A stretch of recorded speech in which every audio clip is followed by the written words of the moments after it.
All right, good afternoon. This morning in Lisbon, the Secretary General of the United Nations, Mr. Guterres, addressed the opening ceremony of the 2022 Ocean Conference, along with the leaders of the two co-hosting nations, Portugal and Kenya. He warned that we have taken the ocean for granted, and today we face what he called an ocean emergency, adding that we must now turn the tide. The Secretary General emphasized that we cannot have a healthy planet without a healthy ocean, and that our failure to care for the ocean will have ripple effects across the entire 2030 agenda. He called on all to do their parts to make a difference for the ocean. He also today, while addressing the media in a joint press encounter with the presidents of Portugal and Kenya, the Secretary General warned that our oceans are issuing an SOS, and we must work together to right these wrongs, he stressed. And just a short while ago, the Secretary General also briefed by video conference the G7 leaders in a closed session. He focused his remarks on underscoring the continuing global impact on developing countries, especially on developing countries, and the food crisis because of the war in Ukraine. Thank you.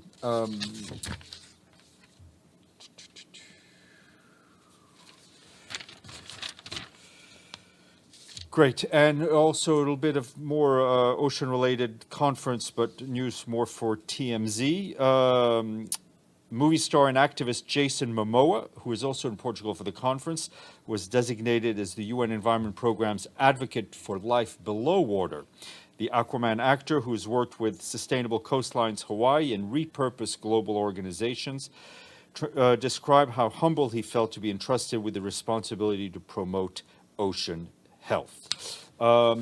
And another appointment, though this one not for TMZ, the Secretary General appointed today Judge Graciela Susana Gatti Santana of Uruguay as president of the International Residual Mechanism for Criminal Tribunals for a term of commencing on July 1st, 2022. The decision was made after consulting the president of the Security Council and the judges on the mechanism. The Secretary General is grateful for Judge Carmel Agius for his service as the president of the mechanism from the 19th of January 2019 to 30th June 2022. Just Gatti Santana has been a judge for almost 30 years. Since 2012, she's served as a judge on the mechanism, and she's also a member of the Rules Committee. More details on her biography. Our Deputy Secretary General, Mina Mohamed, is now in Paris, in France, where she will attend the pre-summit of the Transforming Education Summit, which is a precursor to the meetings that will take place in September here.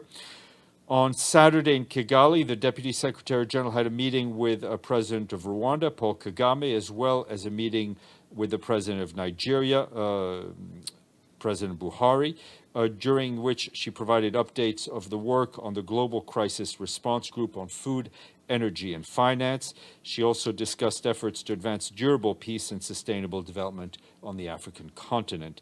Yesterday, the Deputy Secretary General also met with the Minister of Foreign Affairs of Tanzania, Liberata Mulamula, and flew to France in the evening. Turning to Afghanistan, our teams in the country today launched an emergency appeal following last week's earthquake. The appeal calls for $110 million to urgently help 362,000 people for the next 3 months in the hardest hit areas of the provinces of Paktika and Khost. This new appeal is part of this year's humanitarian response plan, which calls for $4.4 billion, but it is massively underfunded at just over 1/3. We and our partners are borrowing supplies, personnel, and resources from other humanitarian programs. Last Friday, the Emergency Relief Coordinator, Martin Griffiths, announced the release of $10 million from the Central Emergency Response Fund to help support the initial phases of our assistance to people in Afghanistan. For his part, our Humanitarian Relief Coordinator in the country, Ramiz Al-Akbarov, visited the areas impacted by the quake and urged the international community to dig deep at this time as the population confronts yet another emergency. And I just want to give you an example of a crisis we talk about here almost on a daily basis, which remains critically underfunded when compared to the needs of the people. In the Sahel, we have called for $3.8 billion to respond to the needs of people in Burkina Faso, Cameroon, Chad, Mali, Niger, and Nigeria. Midway through the year, the appeal is only 15% funded. Last month, the head of the Humanitarian Affairs Department, Maureen Griffiths, released $30 million from our Central Emergency Response Fund to scale up the response in the Sahel. This brings the total amount from SURF to the Sahel response to almost $100 million until the start of this year.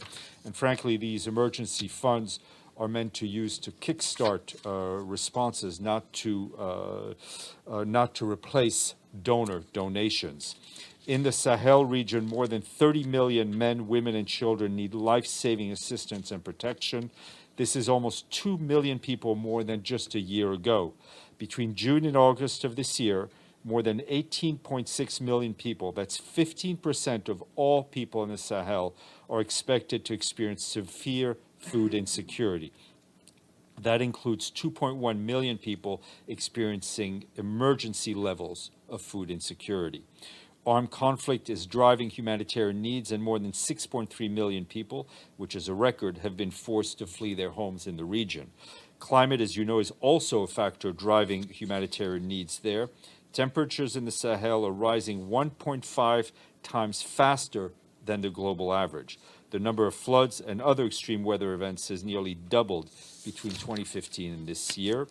And staying in the region, but just time focused on Mali and our peacekeeping colleagues, they are telling us that the mission is taking steps to improve security in 2 key locations that have come under attack recently from armed terrorist groups.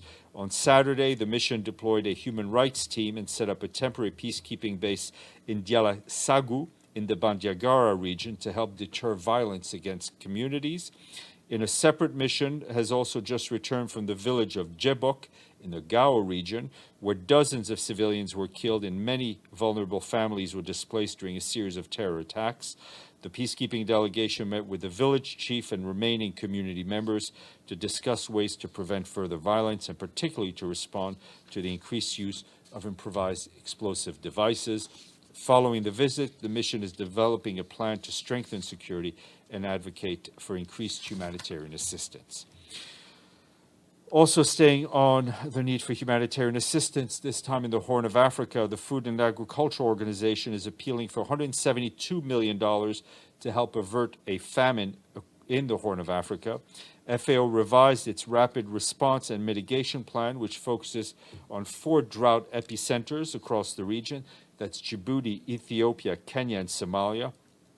The time frame for these new plans has been extended from June to December of this year with the aim of preventing deterioration in food security conditions in the region, saving the livelihoods and therefore the lives of almost 5 million rural people across the 4 countries. FAO and its partners are advocating for urgent interventions that include unconditional cash transfers to enable drought-affected households to cover basic expenditures on food, health, and shelter, lively packages containing animal feed, vaccines, seeds, tools, restoring waterholes, as well as training on good agricultural practices and nutrition. And in nearby Sudan, our humanitarian colleagues are telling us that conflict has driven more than 67,000 people from their homes this month alone. We and our partners are helping 33,000 people in West Darfur who have been impacted by the violence. In the area of Kulbus in West Darfur, 25 villages were burnt and looted. Many families are living out in the open and have lost their livestock and food supplies.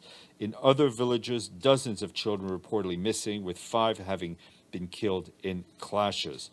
The UN Office for the Coordination of Humanitarian Affairs also recently led assessment mission to Saraf Omra and As-Seraf regions of North Darfur to see how we can help some 19,000 people who are newly displaced. Moving back up north to Europe from Ukraine, there have been disturbing reports of a new wave of airstrikes and shelling over the weekend and again today, with civilians have been killed or injured. Homes, health facilities, and other civilian infrastructure were reportedly damaged. Just a few hours ago, our colleagues in Ukraine say missiles struck the center of Kremenchuk, which had until recently not been impacted by the war. A shopping mall was struck. Authorities believe there may be a large number of civilians inside. We do not have yet any hard numbers on casualties, but whatever that number is, any attack that hits a shopping mall is utterly deplorable. During the weekend in the capital, Kyiv was hit again and a residential building was damaged, with some people trapped in the debris. Missiles have also struck areas in the west of the country far from the front lines. Fighting also continues in the Donbass region, where our humanitarian colleagues are facing tremendous challenges in reaching people who are facing increasing needs. The challenges are not only due to insecurity, but also to lack of access due to administrative restrictions imposed by the parties. We once again stress that the parties are obliged under international humanitarian law to protect civilians and civilian infrastructure. Back here, Tor Venisland, the special coordinator for the Middle East peace process, briefed the Security Council by video conference from Jerusalem. He expressed his alarm at the levels of violence seen in the occupied West Bank, including East Jerusalem and in Israel over the past months. He noted that mounting violence has been further fueled and heightened by provocative steps and inflammatory rhetoric. Mr. Venisland said it is crucial that all parties take immediate steps to lower tensions and reverse negative trends that undermine prospects for a peaceful two-state resolution of the conflict with a contiguous, independent, viable, and sovereign Palestinian state, adding that he remains gravely concerned by the continuing violence against civilians, which heightens mistrust and undermines a peaceful resolution to the conflict. The violence must stop and all perpetrators must be held accountable. This afternoon, the Undersecretary General for Political and Peace-Building Affairs, Rosemary DiCarlo, will brief the Security Council on the situation in Libya. She will urge members of the Council to press the Libyan parties to move towards an agreement leading to elections at the earliest possible date. We will share those remarks under embargo with you very shortly. And the head of the UN Office for West Africa and the Sahel, Mohamed Anadif, arrived yesterday in Nigeria for a two-day visit, during which he's scheduled to meet with Nigerian authorities, civil society, and the diplomatic community, as well as our colleagues there. Earlier today, Mr. Anadif met with the chairman and members of Nigeria's Independent National Electoral Commission. In a tweet, he said he reiterated the UN's commitment to supporting the country for the holding of peaceful, credible, and transparent elections. An update from Pakistan, where the UN team led by Resident Coordinator Julian Harnais continued to support the government's response to COVID-19, contributing to full vaccination for nearly 125 million people, 40% of whom are women. To date, more than 250 million doses of the COVID-19 vaccines have been administered, nearly half of them coming through COVAX. On health, we supported the establishment of 65 intensive care units and the training of 5,000 medical professionals on COVID-related protocols, while contributing to the sanitization of over 100 government buildings. Also, UNICEF has been supporting national authorities on the procurement of vaccine storage, vaccination, and personal protective equipment, while contributing to the launch and operation of a hotline to tackle vaccine disinformation. And for its part, our friends at UNDP boost socioeconomic recovery through green economy and social protection initiatives. Quick note that the UN Office on Drugs and Crime today released its World Drug Report, which says the legalization of cannabis in many parts of the world appears to have accelerated its daily use. The report also details rises on the manufacturing of cocaine, the expansion of synthetic drugs to new markets, and continuing gaps in the availability of drug treatments, especially for women. Today is the International Day for Micro, Small, and Medium-Sized Enterprises, which represents around 90% of global businesses and half of GDP worldwide. In his message to mark the day, the Secretary General said, strengthening small businesses help fight poverty, create jobs, and safeguards livelihoods, particularly for the working poor, women, and youth. More in that statement is online. And today we thank our friends in the Mystery Country, which brings us up to 108 members. They are founding members of the UN and have share sovereignty over what is known as a navigable lake with the highest elevation in the world. Exactly. And what country is that? Well, Peru is, we thank our friends in Lima for having paid their budget dues on time. So, surprisingly, Edie, you will get the first question today. We're going to change it up. Thank you, Steph. You mentioned that the Secretary General briefed the G7 by video on the issue of food security in the developing world. Did he give the G7 members an update on his efforts to get Ukrainian wheat moving from Odessa and Russian wheat and fertilizer moving from Russia? Yes, he did give them an update, and you'll be happy to know that I think the update he gave them is the same update he would have given you, which is that the talks are ongoing to reach that goal of the package deal. And another question.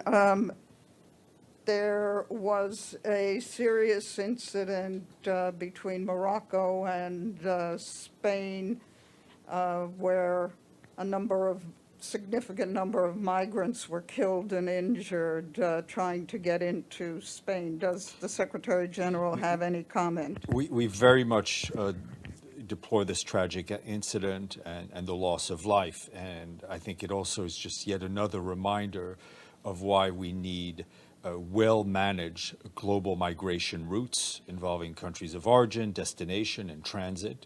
And I believe our colleagues at UNHCR and IOM have also expressed themselves. Okay. Yes, Betul.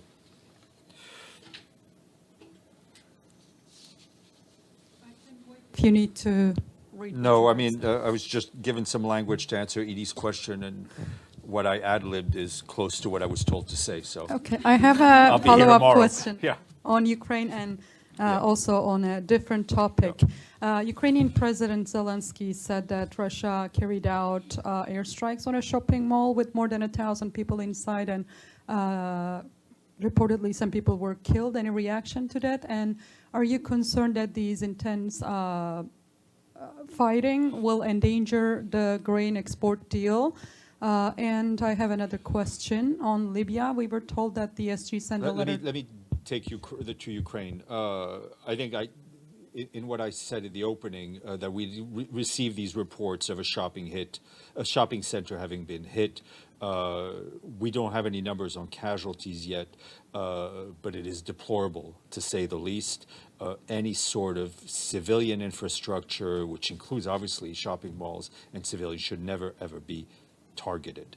We're obviously concerned about the intensifying fighting that we have seen. We're concerned for the civilians who are being put at risk and who are being killed and wounded. We very much hope that despite what is going on today, the talks will continue and we will reach an agreement. On Libya. On Libya, we were told that the SG sent a letter to the Security Council last week proposing former Algerian foreign minister as his new envoy to Libya. And also we were told that a member of the Security Council is opposing the SG's proposal. Does he have any other names or plan B? And what reaction did he get from the Security Council to his proposal? I mean, the fact that we have yet to be able to announce a name for special representatives, I think just underscores the difficulty in getting agreement from council members on a name. You know the process. Once it's been agreed on, we will announce it from here, and we don't comment on speculation of names that it may have been proposed or rejected or thought about. But we obviously would like to see someone be approved by the Security Council. I mean, and given the fact that, I mean, I also underscore the fantastic job that Stephanie Williams has been doing. But there is a mandate, and we'd like to have someone named. We'll continue to look. Yes, Abdelhamid. Thank you. First, I have a follow-up to Eddie's question about the African immigrants. There is a statement by Musa Faki Muhammad, which is the chairman of the African Union, very strong statement, expressed his deep shock. And the number he puts for those people killed 23 people. And other news agency, I saw that put the number 40. How come this major incident, there is no statement from the Secretary General to condemn this incident? I mean, there is a strong statements from UNHCR and IOM. We're obviously, as I told Didi, we're gravely concerned by what we've seen, by the loss of life. People seeking a better life are human beings. They need to be treated with decency. They should not be forced into routes that put them at grave danger, routes that are controlled by criminal gangs and criminal elements. Member states have a duty and a responsibility to ensure that safe migration routes are established. I mean, this is our message from the beginning. Thank you. My question about the report issued by the Human Rights Council, I think on Friday, about the killing of Shireen Abu Akleh. The investigation team concluded that it was definitely Israel who shot and killed Shireen Abu Akleh. Does the SG stand with this report? I addressed that on Friday. It was not, I mean, just to be clear, our Human Rights College did not conduct an investigation. They reviewed the material that they already had. We of course stand behind the High Commissioner for Human Rights, and I think Mr. Venislan mentioned it as well. Edward, and then Philippe. Hi, Steph. On Ukraine, we saw the intensified fightings between the parties, and also, the rhetoric about not having a peace negotiation recently. The SG has been showed report by the Security Council members on the Ukrainian issue. Now it's 4 months. Is there any possibilities for the Secretary General to bring everybody on the table to start a serious peace talk or negotiations? Well, let's face it. I mean, the Secretary General's good offices have always been available. He has said so publicly. He has said so privately to the leaders in Russia and Ukraine. Our focus right now is getting all the parties around the table to solve this food, this grain, this fertilizer issue, which is so critical to hundreds of millions of people. It's clear that if this gets solved, it is a step in the right direction, and who knows what we can build on top of that. But that is the Secretary General's focus for now. Philippe? Thank you. Can you confirm that Mr. de Mistura is going back to the region and to Morocco beginning of July? And if yes, what is going to try to get a new roundtable?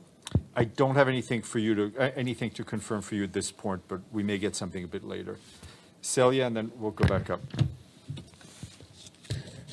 I have two questions. I'd like to know if the country that is opposing to Sabri Boukadoum, do you know why they're opposing? And can you tell us the reason? No, you're trying to get me to confirm something. Yes. I said I would not confirm. I mean, you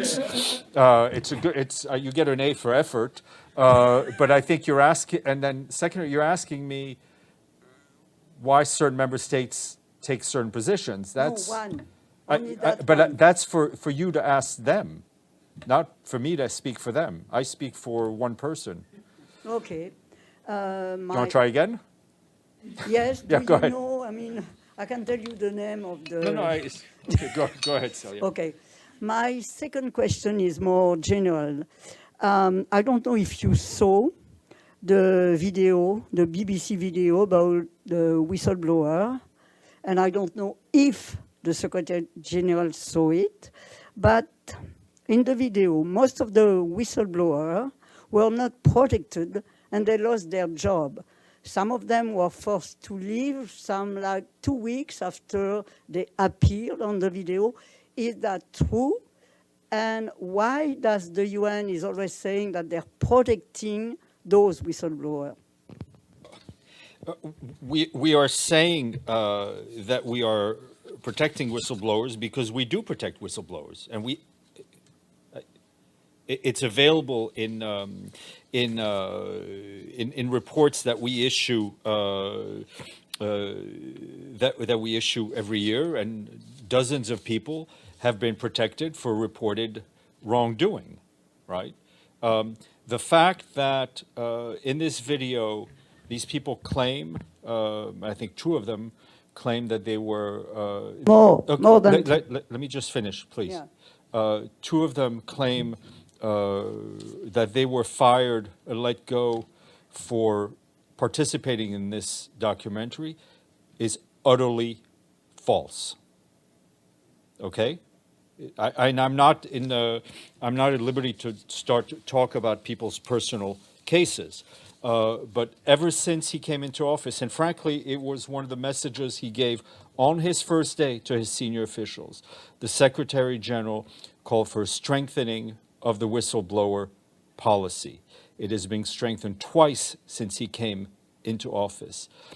Our colleagues in the ethics office put out reports. I mean, there's so much information out there that people should actually make the effort to find it. There are dozens of people who have been protected for reported wrongdoing. These 2 people were not let go for speaking to the BBC, and that is clear. Yes, madam.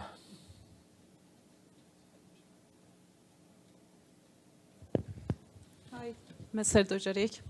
I have a question on Iran talks. Given Iran's will to have a strong agreement and its goodwill to resume talks in Qatar, what is the UN Secretary General position and recommendation to the US side to show goodwill and lift sanctions? I mean, the issues of bilateral relations, if I'm understanding your question, between U.S. and Iran, or for the 2 countries to resolve, it is for us something that we would like to see resolved, as it would help lower the tensions in the region, and we are always encouraging countries to engage in open and frank diplomatic dialogue to resolve those differences through diplomacy and through discussion. Sometimes that needs to take a long time, but it is better to sit down and talk for a long time than other options. Benno. Thank you. A follow-up on the grain deal again. It seems that time is pressing there because of the upcoming harvest in Ukraine, and I heard before that the deal should be done by June, otherwise it would not be possible. So June is over on Thursday, I guess. Is that your view as well, that there should be a deal in the next days, or otherwise? I will agree with you that June is over on Thursday. That we will agree on.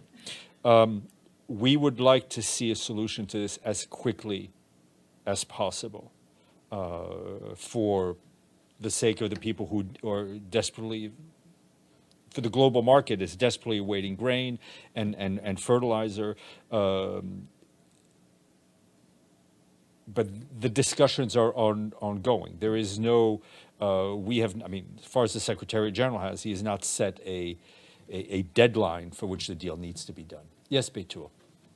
Just wanted to follow up on the same issue, Stéphane. Given the progress in the ongoing talks, how likely is it to reach a deal? The only thing I bet on is sometimes Mets baseball, and I usually lose money, so I'm not going to do any predictions. Abdelhamid. This morning, 7 Sudanese soldiers were, as the Sudanese said, summarily executed by the Ethiopian forces on the border. Are you aware of this incident? Yeah, I've seen the press reports. These initial press reports are extremely concerning, and we are looking into them. Ms. Kubiak, up to you. I have a question. Yes, please, Iftikhar. Go ahead. Okay. You've saved Paulina for another few minutes. She thanks you. Go ahead.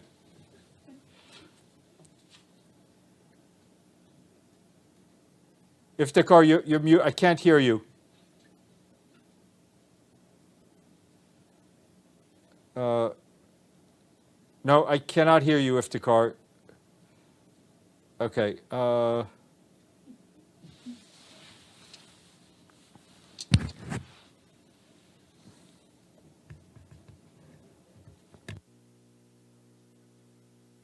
you want to try it again?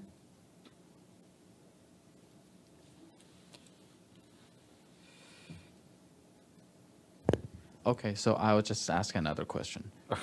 Okay. Sorry. Yeah. Well, today WFP said they're cutting the humanitarian assistance in Yemen. What's the impact of this cut, and what the general what would be the Secretary General's The impact is less food for people who need it. That's the impact, right? I mean, and this is, you know, what words are we supposed to use? Heartbreaking, deplorable. I mean, it's because of lack of funding. Is this also impacted because of the Ukrainian crisis? I mean, you know, everything is interlinked one way or another. We're seeing across the board our humanitarian appeals underfunded, save for a few, including Ukraine being one of them.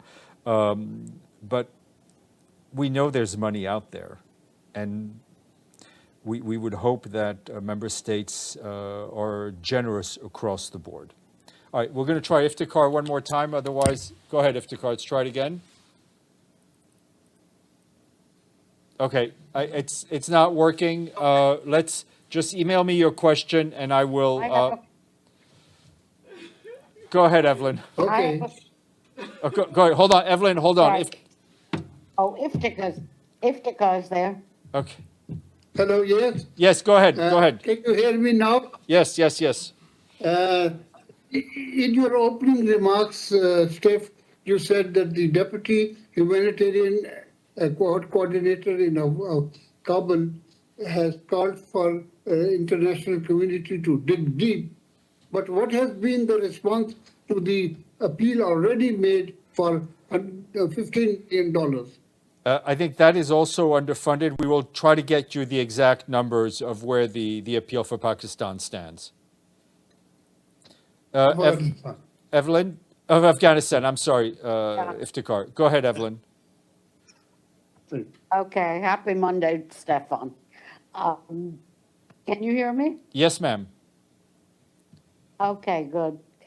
On the G7, did any country or anyone offer to assist the United Nations in these negotiations on moving grain out of the port of Odessa? Or did they just leave it to the UN to do it alone and complement it? Well, I mean, as you know, this is not an issue that the Secretary General himself alone can solve. He initiated this plan, but obviously our colleagues, whether it's Martin Griffiths or Rebecca Greenspan, have traveled to Moscow, to Brussels, to Washington, to Kyiv, to Istanbul, Ankara. It is we hope that every member state who can play a positive role in helping close this deal will do so. Paulina, you've run out of lifelines. Let's go. Thank you.